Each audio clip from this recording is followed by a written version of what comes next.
ओम शांती. आजची मुरली आहे 20/6/2025. आज बाबा सांगतात, माझ्या गोड मुलांनो, बाबांचं प्रेम जर तुम्हाला घ्यायचं असेल तर तुम्ही आत्माभिमानी होऊन बसा. बाबा आलेले आहे मुलांना स्वर्गाचा वरसा देण्यासाठी. या गोष्टीची तुम्हाला खुशी असायला हवी. प्रश्न विचारतात बाबा की मुलांनो, संगमयुगावर बाबा ब्राह्मणसो फरिश्ता बनण्यासाठी कोणता अभ्यास शिकवतात आणि तुम्हाला कोणती अशी गुप्त मेहनत करावी लागते? तर बाबा सांगतात, मुलांनो, ब्राह्मण बनल्यानंतर पवित्र बनण्याची मेहनत ही गुप्त आहे आणि ही करावी लागते. ब्रह्माची मुलं संगमयुगावर भाऊ आणि बहीण आहे, तर भाऊ आणि बहिणीची विकारी दृष्टी कधीही जाऊ शकत नाही. बाबा सांगतात की स्त्री पुरुष दोन्ही एकत्र जरी राहिले तरी आपण शिवबाबांचे मुलं आपसामध्ये भाऊ भाऊ आहोत आणि ब्रह्माची मुलं आपसामध्ये भाऊ बहीण आहोत. तर ब्राह्मणाची म्हणजे भाऊ बहिणींची दृष्टी ही विकारी असू शकत नाही. जे मुलं पवित्र बनतात तेच फरिश्ता बनू शकतात.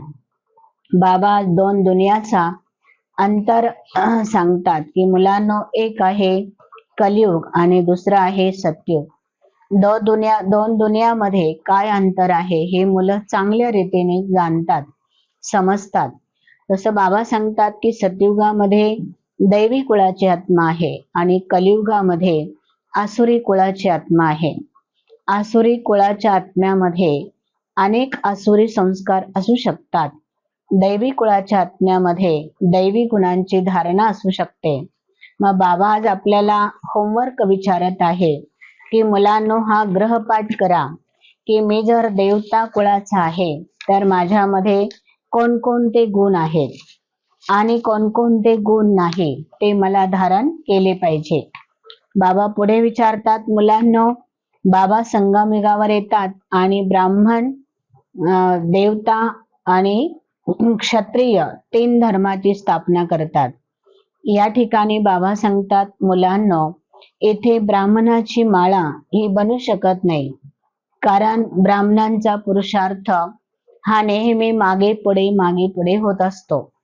म्हणून बाबा सांगतात, संगमयुगावर ही वैजयंती माळ ही बनू शकत नाही. तर जेव्हा मुलं संपूर्ण बनतात तेव्हा ही वैजयंती माळ सतयुगामध्ये गायली जात असते. पुढे बाबा सांगतात की मुलांनो, हे जे झाड आहे हे व्हरायटी झाड आहे.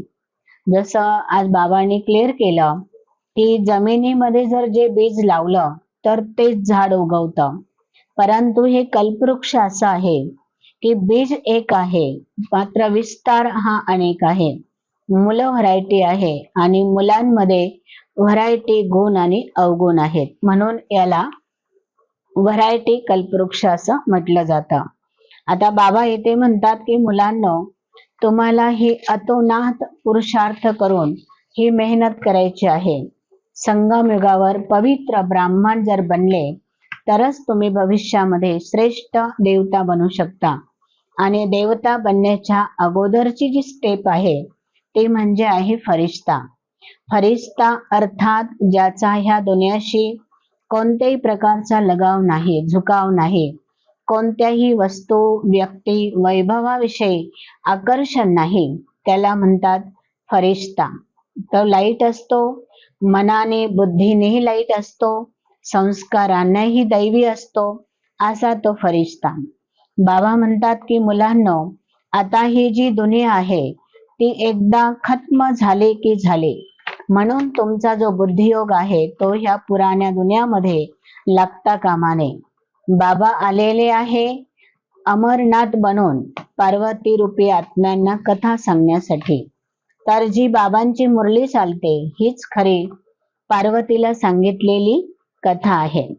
बाबा सांगतात, विचार सागर मंथन करून ब्रह्मा सो विष्णू आणि विष्णू सो ब्रह्मा कशी बनते आत्मा, याच्यावर तुम्ही विचार करा. वेगवेगळे टॉपिक घेऊन तुम्ही इतरांना समजवा.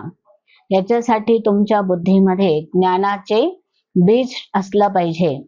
राजाई पद जर प्राप्त करायचं असेल तर तुम्ही स्वतःसारखं इतरांना बनवलं पाहिजे.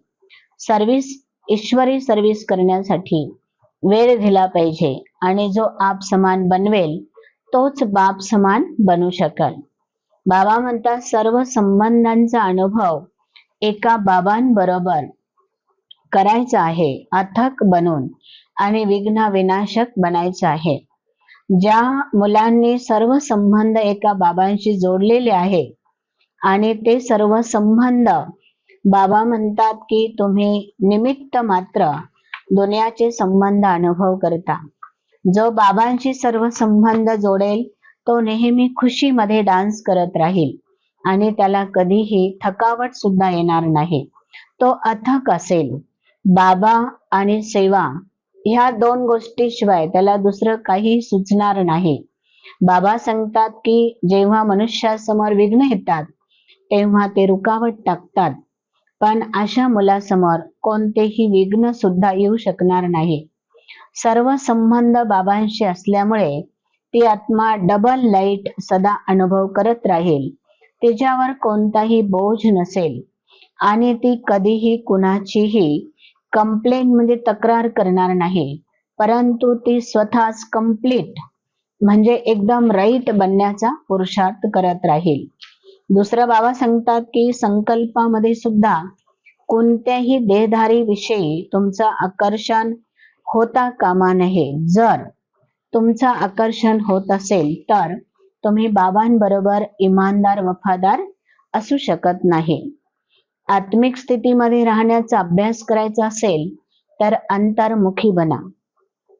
जसं बाबा सांगतात की अंतरिक्ष म्हणजे जेव्हा अंतराळामध्ये उडी घेतात तेव्हा बाबा सांगतात की पृथ्वीचे कोणतेही चित्र किंवा कोणतेही वस्तू वैभव त्यांना आकर्षित करत नाही, कारण ते आवाजाच्या दुनियापासून वेगळे गेलेले असतात. तसं तुम्हालाही ह्या दुनियापासून शांतीच्या दुनियामध्ये जेव्हा जाता तेव्हा ह्या दुनियातले कोणतेही चित्र, संबंध, व्यक्ती, वैभव कोणतेही आकर्षित करू शकणार नाही. त्याला म्हणतात उपराम अवस्था. ओम शांती.